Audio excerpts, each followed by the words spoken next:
오늘 하나님께서 주신 말씀은 출애굽기 18장 1절에서 12절 말씀을 근거로 세상에서 가장 아름다운 고백이란 제목으로 하나님 말씀 증거하도록 하겠습니다. 말씀으로 인도하신 하나님, 출애굽기 강의 58번째 시간입니다. 우리는 살면서 수많은 것들의 영향을 받고 살아가고 있습니다. 어떤 사람은 환경에 의해서 영향을 받기도 하고 사람에 의해서 영향을 받기도 합니다. 매체와 문화를 통해서 영향을 받기도 합니다. 하지만 그 중에서 가장 막강한 영향력을 가진 것이 하나가 있습니다. 그것은 바로 말입니다. 사람은 말이라는 것에 굉장한 영향을 받으며 살아가고 있다는 것입니다. 이것은 그리스도인뿐만 아니라 세상 사람들도 마찬가지로 생각하고 있습니다. 그래서 많은 사람들이 이 말에 관련해서 훈련도 받고 또 공부도 하고 배우기도 하고 있습니다. 그만큼 말이라는 것은 우리 삶 속에서 가장 큰 영향력을 가지는 것 중에서 하나입니다. 하지만 세상 사람들이 말하고 있는 이 말의 영향력과 그리스도인으로서 말하고 있는 이 말의 영향력의 차이는 굉장히 큽니다. 어떤 차이가 있을까요? 성경에 이렇게 기록되어 있습니다. 시편 12편 2절에서 4절 우리 함께 읽어보도록 하겠습니다. 시작. 그들이 이웃에게 각기 거짓을 말하며 아첨하는 입술과 두 마음으로 말하는도다. 여호와께서 모든 아첨하는 입술과 자랑하는 혀를 끊으시리니 그들이 말하기를 우리의 혀가 이기리라. 우리 입술은 우리 것이니 우리를 주관하는 자 누구리요 함이로다. 아멘. 세상 사람들은 내 입술은 내 것이기 때문에 자기를 위하여 그 입술을 사용하는데 누가 뭐라고 할 소냐라고 말하고 있습니다. 그런데 그 입술로 말하는 것이 무엇이라고요? 거짓을 말하는 입이고 아첨하는 입이고 자랑하는 혀라는 것입니다. 그렇게 말하는 이유는 이 말들로 통해서 내가 좀 더 괜찮은 사람이 되고자, 내가 좀 더 강한 사람처럼 보이고자 하기 위해서 이 말을 한다는 것입니다. 그래서 세상 사람들은 이렇게 말합니다. 약간의 거짓말, 선의의 거짓말, 착한 거짓말, 또 요즘 이야기로 하면은 MG 화법의 시대가 왔다고 하면서 다른 사람에게 자신을 드러내면서 꼭 굳이 다른 사람을 배려하지 않아도 내가 내 주장을 확실하게 하는 편이 옳다라고 하는 그릇된 가르침을 배우고 있다는 것입니다. 하지만 성경은 하나님을 믿는 자들은 어떻게 말해야 되는지 이렇게 말씀하고 있습니다. 베드로전서 3장 10절에서 11절 함께 읽어보도록 하겠습니다. 시작. 그러므로 생명을 사랑하고 좋은 날 보기를 원하는 자는 혀를 금하여 악한 말을 그치며 그 입술로 거짓을 말하지 말고 악에서 떠나 선을 행하고 화평을 구하며 그것을 따르라. 아멘. 생명을 사랑하고 좋은 날 보기를 원하는 자, 즉 구원받고자 하는 사람들은 혀를 금하고 악한 말을 그치고 거짓도 말하지 말고 악에서 떠나가라는 것입니다. 결국 내가 무슨 말에 영향력을 갖고 사는가가 나는 아직도 세상 사람으로 살고 있는가, 나는 그리스도인으로 살고 있는가를 결정하게 된다는 것입니다. 그래서 성경은 끊임없이 우리에게 말을 조심해야 된다라고 말씀하고 있는 것입니다. 그렇다면 구체적으로 우리가 왜 말을 조심해야 될까요? 첫 번째는 이 말을 많이 하면은 실수가 많기 때문입니다. 성경에 이렇게 말씀하고 있습니다. 야고보서 3장 2절에서 3절 함께 읽어보도록 하겠습니다. 시작. 우리가 다 실수가 많으니 말에 실수가 없는 자라면 곧 온전한 사람이라 능히 온몸도 굴레 씌우니라. 우리가 말들의 입에 재갈을 물리는 것은 우리에게 순종하게 하려고 그 온몸을 제어하는 것이라. 아멘. 우리는 다 말에 실수를 한다는 것입니다. 말에 실수가 없는 사람은 온몸을 다스릴 수 있는 온전한 사람이라고 말하는 것입니다. 이 말씀은 우리 중에 누구도 온전한 몸을 다스릴 수 있는 사람이 없기 때문에 우리가 말을 실수할 수밖에 없다. 그렇기 때문에 내 입에 재갈을 물려서라도 이 말을 조심해야 된다라는 말씀인 것입니다. 내 입술에서 나오는 말이 다 나쁜 말은 아닐 것입니다. 그런데 어느 날 툭 튀어나온 내 말이, 어느 날 내 마음이 힘들 때, 내 마음이 어려울 때 튀어나온 그 말이 어떤 사람에게는 상처가 되고 시험이 될 수 있다는 것입니다. 그래서 만약에 내 입에서 그런 말이 튀어나오게 된다면 내 입에 재갈을 물려야 된다라고 성경은 말씀하고 있는 것입니다. 또 성경이 이렇게 우리에게 말씀하고 있습니다. 전도서 5장 2절 함께 읽어보도록 하겠습니다. 시작. 너는 하나님 앞에서 함부로 입을 열지 말며 급한 마음으로 말을 내지 말라. 하나님은 하늘에 계시고 너는 땅에 있음이니라. 그런즉 마땅히 말을 적게 할 것이라. 걱정이 많으면 꿈이 생기고 말이 많으면 우매한 자의 소리가 나타나느니라. 아멘. 하나님의 백성이라면, 하나님과 함께하는 사람이라면 하나님 앞에서 함부로 입을 열지 말라는 것입니다. 급한 마음으로, 조급한 마음으로 말하지 말라는 것입니다. 그 이유가 무엇입니까? 걱정이 많으면 다른 생각이 많아지고요, 말이 많으면 어리석은 소리가 많아지기 때문이라는 것입니다. 그렇기 때문에 우리는 언제나 말을 조심해야 됩니다. 두 번째, 우리가 말을 조심해야 되는 이유는 우리의 말에 힘이 있기 때문입니다. 우리가 말의 영향력을 받는 이유는 우리의 말이 힘이 있어서입니다. 하지만 세상 사람들이 말하는 이 말의 힘과 하나님의 백성으로서 말하는 이 말의 힘의 격차는 완전히 다르다는 것을 우리가 알아야 되는 것입니다. 세상 사람들이 말하는 이 말의 힘은 단지 나의 상황을 조금 더 바꿔보고자, 단지 나의 습관을 조금 더 바꿔보고자 하는 그 정도의 말의 힘이 있다면, 하나님을 믿는 우리의 말의 힘은 세상을 바꿀 정도의 힘이 있다는 것입니다. 이 서울 광염교회, 일명 감자탕교회라고 말하는 교회의 그 담임 목사 조현삼 목사님이 쓰신 책 중에 말의 힘이라는 책이 있습니다. 이 책이 말하는 요점은 하나님께서 이 세상을 말씀으로 창조하셨는데 그 말씀의 권세를 우리에게 주셨다. 그래서 우리는 이 말의 권세가 있기 때문에 바른 말을 하면서 살아야 된다라는 것이 이 책의 요점입니다. 성경에 이렇게 기록되어 있습니다. 히브리서 11장 3절 함께 읽어보도록 하겠습니다. 시작. 믿음으로 모든 세계가 하나님의 말씀으로 지어진 줄을 우리가 아나니 보이는 것은 나타난 것으로 말미암아 된 것이 아니니라. 아멘. 모든 세계가 하나님의 말씀으로 지어졌다 말씀하고 있는 것입니다. 그런데 그렇게 지어진 세상 가운데 처음으로 만든 사람인 이 아담에게 하나님께서는 모든 생물의 이름을 짓도록 하는 놀라운 권세를 주신 것입니다. 그것을 이렇게 말씀하고 있습니다. 창세기 2장 19절에서 20절 함께 읽어보도록 하겠습니다. 시작. 여호와의 하나님의 흙으로 각종 들짐승과 공중의 각종 새를 지으시고 아담이 무엇이라고 부르나 보시려고 그것들을 그에게로 이끌어 가시니 아담이 각 생물을 부르는 것이 곧 그 이름이 되었더라.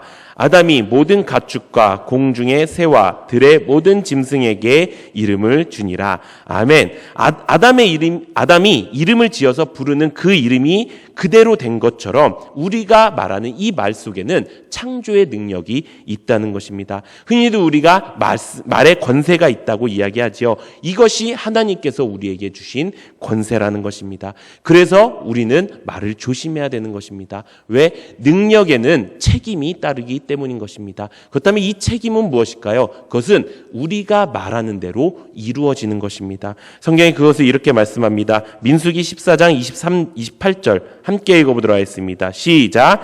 그들에게 이르기를 여호와의 말씀에 내 삶을 두고 맹세하노라.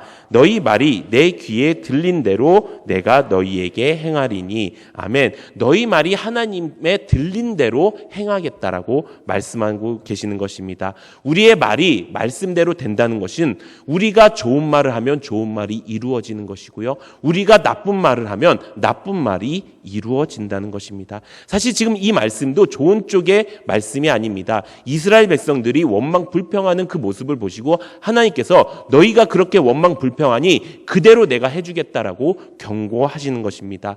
우리는 말에 권세가 있기 때문에 우리가 창조의 말을 하면 창조의 말이 되는 것이고요, 우리가 원망 불평의 말을 하면은 그대로 우리에게 벌이 된다는 것입니다. 그렇다면 우리는 어떻게 해야 될까요? 우리 안에 있는 불평 불만의 말, 우리 안에 있는 나쁜 말, 거짓된 말, 악한 말을 바꾸어서 성경이 말하는 말을 해야 된다는 것입니다. 그렇다면 성경은 우리가 어떤 말을 해야 된다고 말씀하고 있을까요? 성경 보면 여러 가지 말로 우리가 어떤 말을 해야 될지를 가르쳐주고 있습니다. 그 중에 가장 중요하다고 생각하는 6가지의 말을 우리가 함께 나누었으면 좋겠습니다. 첫 번째는 바로 선한 말입니다. 히브리어로 이 선한 말이라는 것은 노함이라는 뜻인데, 이 말은 기쁨을 주는 말, 또 아름다운 말, 친절한 말, 은혜스러운 말이라는 뜻입니다. 이 말을 할 때 성경은 어떻게 되는지 우리에게 이렇게 말씀하고 있습니다. 잠언 16장 24절 우리 함께 읽어보도록 하겠습니다. 시작.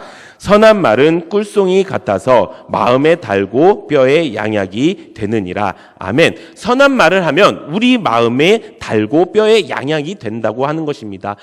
마음에 달고 뼈에 양약이 된다는 것, 우리의 영혼이 건강해진다는 것입니다. 서로 선한 말을 하십시오. 그것이 서로가 건강하게 만드는 길인 줄로 믿습니다. 두 번째는 축복의 말입니다. 우리 베드로전서 3장 9절 함께 읽어보도록 하겠습니다. 시작.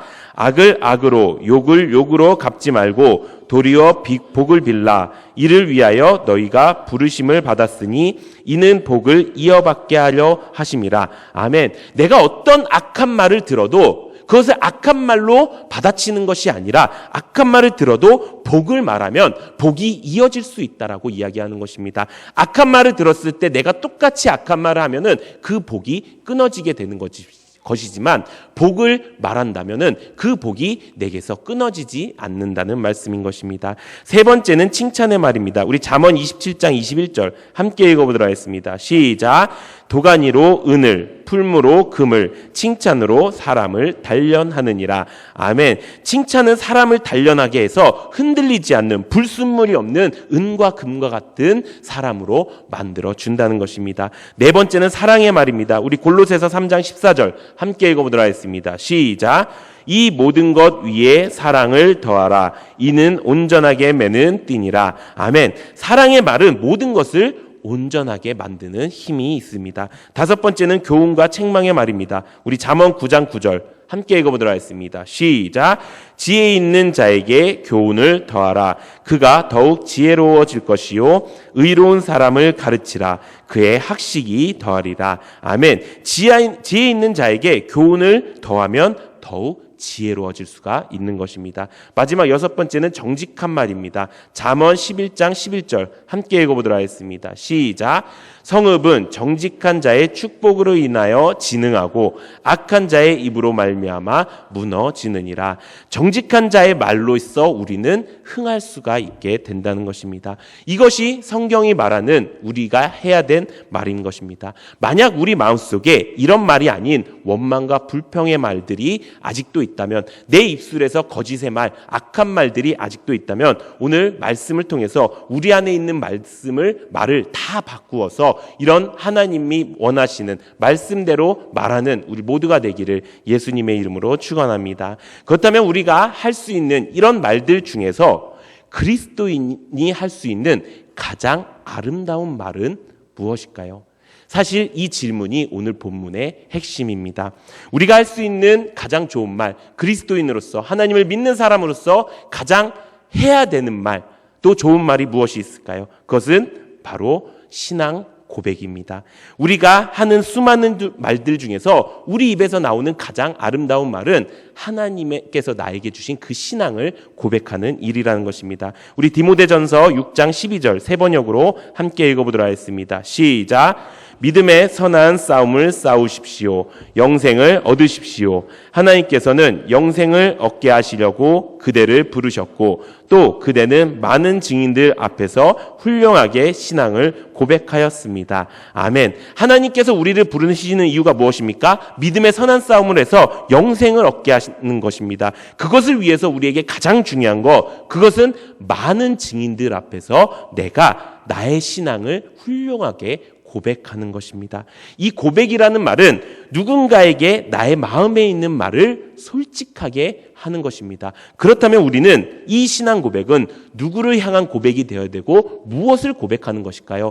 바로 하나님을 향한 고백이 되어야 되고 사랑의 고백이 되어야 된다는 것입니다. 하나님을 향한 사랑의 고백이 무엇입니까? 나를 구원해 주신 나의 주인 대신 예수 주님을 나의 주인과 구세주로 믿고 내가 이제 그 말씀대로 그 뜻대로 살겠다 결심하는 것이 하나님을 향한 나의 사랑의 고백이라는 것입니다. 또 하나님께서는 우리에게 이웃을 사랑하라는 말씀을 주셨습니다. 그래서 우리의 이 신앙 고백은 하나님뿐만 아니라 이웃과 형제들을 향한 고백이 되어야 된다는 것입니다. 그 고백이 무엇입니까? 바로 전도와 양육인 것입니다. 하나님을 믿지 않는 사람에게 나의 신앙의 고백을 한다면 그것은 전도가 될 것이고요.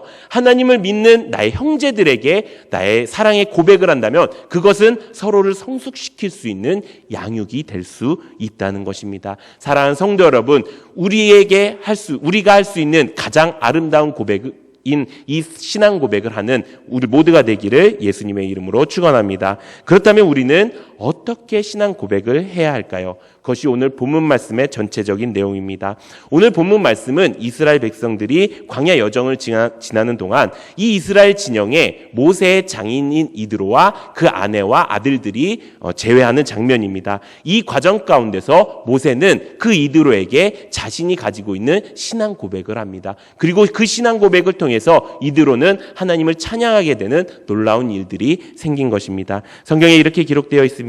우리 출애굽기 오늘 본문 말씀 출애굽기 18장 1절에서 4절 말씀 함께 읽어보도록 하겠습니다. 시작. 모세의 장인이며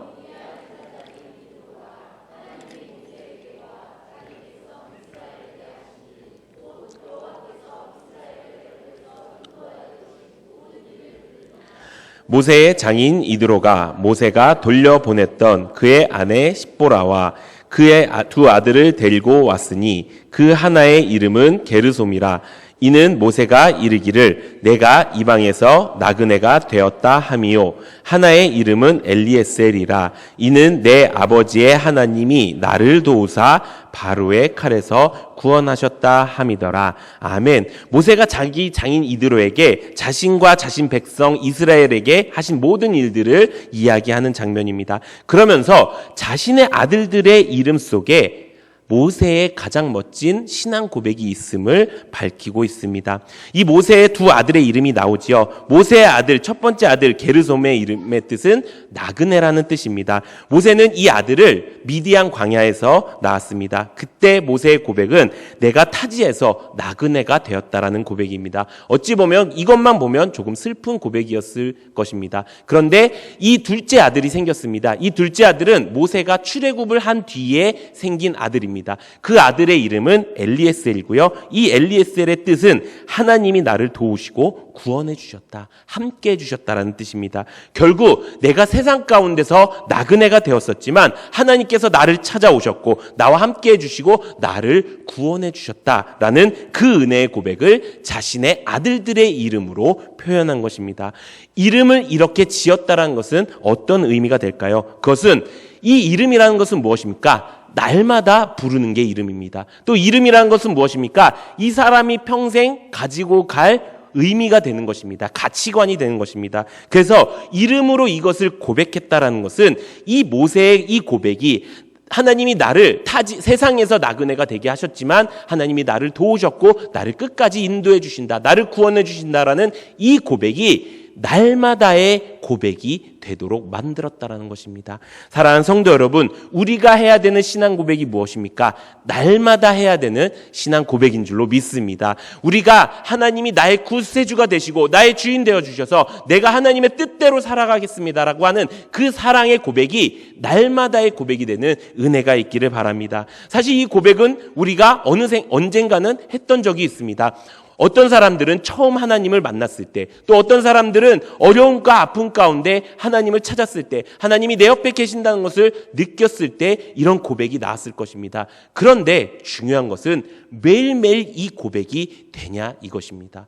내 삶 가운데서 어느 날 갑자기 특정한 시간에만 그 고백이 되는 것이 아니라 날마다 내가 내 아들의 이름을 부르는 것처럼 날마다 이 고백이 되어야 우리의 고백은 아름다운 신앙 고백이 될 수 있다는 것입니다. 사랑하는 성도 여러분, 이제 우리의 입술에서 나오는 가장 아름다운 말, 이 신앙 고백이 날마다가 되는 은혜가 있기를 바랍니다. 그래서 우리가 항상 내가 어떤 존재였는지, 또 나를 구원해 주신 하나님이 어떤 분이신지를 우리가 기억하면서 항상 그 은혜에 감사하면서 살아가는 우리 모두가 되기를 예수님의 이름으로 축원합니다. 두 번째, 모세의 신앙 고백은 이 아들의 이름으로만 끝난 것이 아닙니다. 그 다음 절에 보면 모세는 장인 이드로에게 어떻게 하나님이 여기까지 인도하셨는지를 상세하게 말했다고 기록되어 있습니다. 우리 본문 말씀 7절 8절 함께 읽어보도록 하겠습니다. 시작. 모세가 나가서 그의 장인을 맞아 절하고 그에게 입맞추고 그들이 서로 문안하고 함께 장막에 들어가서 모세가 여호와께서 이스라엘을 위하여 바로와 애굽 사람에게 행하신 모든 일과 길에서 그들이 당한 모든 고난과 여호와께서 그들을 구원하신 일을 다 그 장인에게 말하매. 아멘. 이 모세의 고백이 아름다울 수 있었던 이유는요, 이 당시의 모세의 상황을 보면 알 수가 있습니다. 지금 모세는 어떤 상황이지요? 사실 그렇게 좋은 상황이 아니에요. 하나님께서는 이스라엘 백성들의 모습을 보시고 진노하기 시작하셨고요. 이스라엘 백성들은 원방 불평을 하고 있는 그런 상황 가운데 있었다는 것입니다. 그런 상황 가운데서 모세는 어떻게 했습니까? 같이 푸념하고 같이 원망 불평하는 것이 아니라 하나님을 향한 이 사랑의 고백, 신앙의 고백이 터져 나왔다는 것입니다. 이것은 우리가 배워야 될 신앙의 자세라는 것입니다. 어떤 상황이 나에게 닥쳐왔을지라도, 어떤 마음이 나에게 들었을지라도, 어떤 상황 가운데서 내가 힘들지라도 내 입에서 터져 나오는 고백은 하나님을 사랑한다라는 그 고백이 되어야 된다는 것입니다. 사랑하는 성도 여러분, 이 고백이 날마다가 되고 이 고백이 어느 순간마다가 되어야 되는 이유, 그것은 내 마음속에 조금의 틈도 주지 않게 하기 위해서입니다. 환경은 언제나 변합니다. 상황은 언제나 변합니다. 그 상황 가운데 내가 하나님을 사랑합니다. 하나님이 나의 주인 되시고 구세주 되어주십니다. 그래서 나는 하나님의 뜻대로 살아갑니다. 라는 그 고백을 할 수 있는 사람이 이 모세의 신앙 고백을 닮아갈 수 있는 사람입니다. 우리가 이렇게 모세의 신앙 고백을 닮아가는 우리 모두가 되기를 소망합니다. 그렇다면 이 모세의 고백을 들은 이드로의 반응은 어떤 반응이었을까요? 우리 본문 말씀 9절에서 12절 말씀 함께 읽어보도록 하겠습니다. 시작. 이드로가 여호와께서 이스라엘에게 큰 은혜를 베푸사 애굽 사람의 손에서 구원하심을 기뻐하여 이드로가 이르되 여호와를 찬송하리로다. 너희를 애굽 사람의 손에서 바로 손에서 건져내시고 백성을 애굽 사람의 손 아래에서 건지셨도다.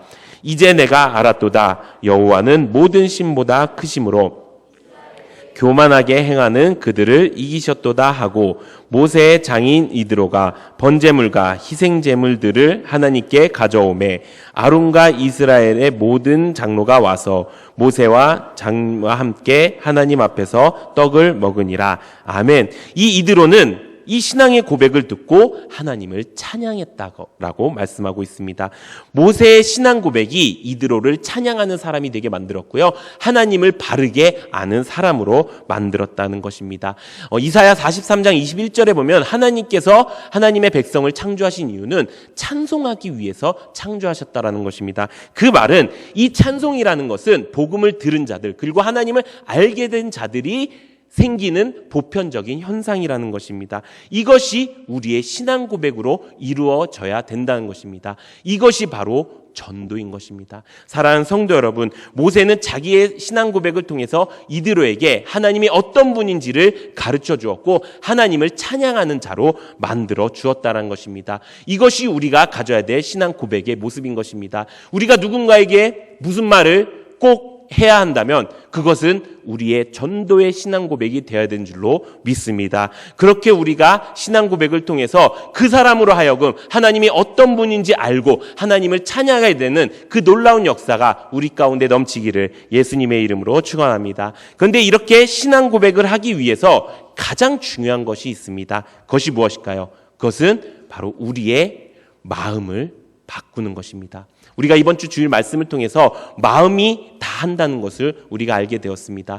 그리고 마음과 말은 하나라는 것을 우리가 알고 있습니다. 어떤 사람들은 이렇게 이야기합니다. 마음에도 없는 말이 나왔어. 내가 생각도 하지 않고 그런 말을 했네. 그런 말을 해서 괜히 실수했네. 라고 이야기합니다. 그렇지만 그것은 맞지 않습니다. 사람은요, 어느 누구나 마음에 있는 말을 하곤 합니다. 그래서 오히려 그렇게 불쑥불쑥 튀어나오는 말이 내 안에 숨겨져 있던 악한 말이고 내 안에 숨겨져 있던 나쁜 말이라는 것입니다. 이 말을 하지 않게 하기 위해서 가장 중요한 것, 그것은 우리의 마음을 바꾸는 것입니다. 마음이 바뀌면요, 말이 바뀌는 것입니다. 그렇다면 우리는 마음을 어떻게 바꿀 수 있을까요? 오늘 담임 목사님이 일기를 읽으신 분들은 다 아실 것입니다. 우리 로마서 12장 2절 함께 읽어보도록 하겠습니다. 시작. 너희는 이 세대를 본받지 말고 오직 마음을 새롭게 함으로 변화를 받아 하나님의 선하시고 기뻐하시고 온전하신 뜻이 무엇인지 분별하도록 하라. 아멘. 마음을 변화시키는 가장 첫 번째 모습은 이 세대를 본받지 않는 것입니다. 세상 풍조대로 세상 방법대로 살지 않는 것입니다. 이것은 내가 세상 말에 영향받지 않는다라는 것입니다. 우리가 세상 속에 살면서 어떻게 영향을 받지 않을 수 있어요? 세상 속에 사는데 어떤 어떻게 세상 방법대로 살지 않을 수가 있어요? 라고 질문하신 분들이 있습니다. 그런데 그런 모든 것들이 뭐 때문에 문제가 되느냐? 그런 방법들 때문에 내가 그 방법에 영향을 받게 되는 게 문제라는 것입니다. 그런 것들의 영향을 받지 말라는 것입니다. 우리가 영향받아야 될 것 무엇입니까? 바로 하나님의 말씀인 것입니다. 두 번째 스텝이 무엇입니까? 마음을 새롭게 하는 것입니다. 이 마음을 새롭게 한다는 것은 내가 마음을 바꾸겠다라고 결심을 하고 그 나의 마음을 말씀 앞에 비추어 복종하는 것입니다.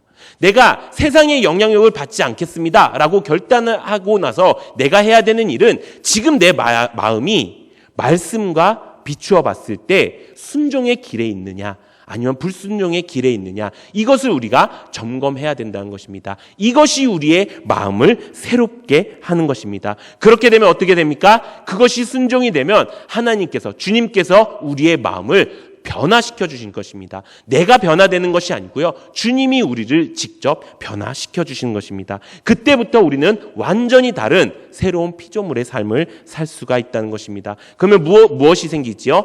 하나님의 선하시고 기뻐하시고 온전하신 뜻인지 무엇인지 우리가 분별할 수 있는 그 눈이 열린다는 것입니다. 사랑하는 성도 여러분, 우리 마음이 달라진다는 것, 그것은 우리의 말이 달라진다는 것입니다. 만약에 내 말을 지금 악한 말, 나쁜 말, 아니면 세상에 영향을 받은 말을 하고 있다면 어쩌면 지금 내 마음이 위태로울 수가 있습니다. 이제 우리가 이 마음을 점검하시기 바랍니다. 그래서 내가 세상의 영향력을 받고 이 마음이 변하고 있는가? 또 내가 내 마음을 새롭게 하지 않고 내 옛날 마음들을 가지고 내가 살고 있는가? 내가 그것을 점검해서 이제 내가 변하기로 결단하고 말씀 앞에 내 마음을 비추고 복종시켜야지라고 결단하는 우리 모두가 되기를 예수님의 이름으로 축원합니다. 이번 주가 우리가 그렇게 하기가 굉장히 좋은 주간입니다. 왜 그럴까요? 우리가 지난주에 이제 셀 개편을 이제 시작을 했지요. 이 셀 개편을 한 것이 저에게는 참 감사한 것이 우리의 마음과 말을 점검할 수 있는 가장 좋은 기회라고 생각하기 때문입니다. 이 새로운 환경 가운데 어떤 사람들은 조금 불편할 수도 있고 어떤 사람들은 왜 이렇게 되지? 라고 생각할 수도 있습니다. 그런데 그런 생각들이 내가 세상에 사람이구나, 내가 세상의 영향을 받아서 그저 내 마음이 싫은 것을 표현하고 있구나 라는 것을 깨닫고 내가 그러지 말아야지, 내가 선한 말을 해야지, 내가 하나님을 향한 사랑의 고백으로 이 공동체를 하나님을 더욱더 잘 알고 하나님을 찬양할 수 있는 공동체로 만들어야지라고 생각하는 그 기간이 돼야 되는 줄로 믿습니다. 그렇게 하기 위해서 무엇이 중요하다고요? 우리의 마음을 바꾸는 것이 중요한 것입니다. 사랑하는 성도 여러분, 이제 우리가 결단하기 바랍니다. 사람은요, 입에서 나오는 말이 내가 어떤 사람인지를 결정하게 됩니다. 지금까지 내 입에서 나오는 말이 여전히 세상 사람이었으면 죄송하지만 아직 세상 사람인 것입니다. 내 말이 바뀌어서 하나님의 복음을 말하고 하나님의 감사함을 말하고 영광을 말하고 존귀를 말하고 하나님의 사랑을 말하고 있다면 그것은 하나님의 사람이 된 것입니다. 그렇게 하기 위해서 우리에게 필요한 건 무엇입니까? 날마다의 신앙 고백이 필요한 것입니다. 그냥 때때로 그냥 내가 기분 내키는 대로 하는 것이 아니라 내가 기분이 좋던 내가 기분이 나쁘건 지금 상황이 어떻건 하나님은 나의 주인이시고 나의 구세주이시고 내가 가장 사랑하는 존재이고 내가 그런 하나님의 말씀대로 살겠습니다라고 내가 그렇게 신앙 고백을 하는 것입니다. 그렇게 하기 가장 좋은 것이 무엇이 있죠? 바로 큐티와 일기가 있죠.